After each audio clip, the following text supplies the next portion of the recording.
It all started with a sheep named Dolly. Dolly was the world's first clone created from an adult cell of a living animal. Before Dolly, geneticists believed that once a cell becomes specialized, like a skin cell or a mammary cell, the genetic instructions for creating another life were permanently switched off.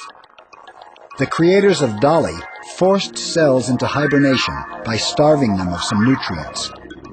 This starvation essentially took the cell's genetic material backwards in time, into a state that could create life. It was a moment that altered our very notion of life and how it can be manipulated. It really turned things on its head because all of the data suggested that this should not work. And all of a sudden you see that it happened and it has worked, and it really makes you rethink the entire system and what's going on. So how do you make a clone? It starts by gathering DNA from fetal cells, embryonic cells, or even the skin of adult animals. Specific cloning techniques are changing fast, but the results are the same. One of the most successful cloning methods happens in a room that is kept at 110 degrees Fahrenheit, the same temperature as a cow's uterus. The actual creation of the clone happens in a petri dish, under the powerful lens of a microscope.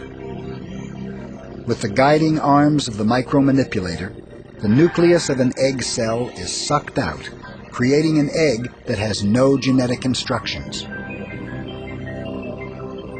Then the DNA from another cell is inserted. A jolt of electricity is used to jumpstart the genetic material into creating life.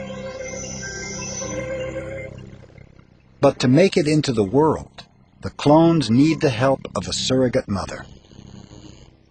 In this device right here is a transgenic embryo that we made in the laboratory last week. And also designed to go along with this unit is a plastic sheath. Now this device will be used to deliver the embryo up into the uterus of the cow. After the transfer, the growing clones are carefully monitored. Only 1 in every 95 pregnancies results in a clone that actually hits the ground. That's a real solid, healthy 2.5-month pregnancy. Looks very good. Probably one of the neatest things to observe is the heartbeat. This unborn fetus is a genetically altered cow clone. If it is taken to full term, it will be an offspring of genetic engineering. Geneticists have gone beyond sexual reproduction and invented a new way of conceiving life. To tell you the truth, I've never once ever thought that I was a creator. I feel more like a manipulator of taking a very complex, a very beautiful system and manipulating it in ways that it can be of benefit to mankind.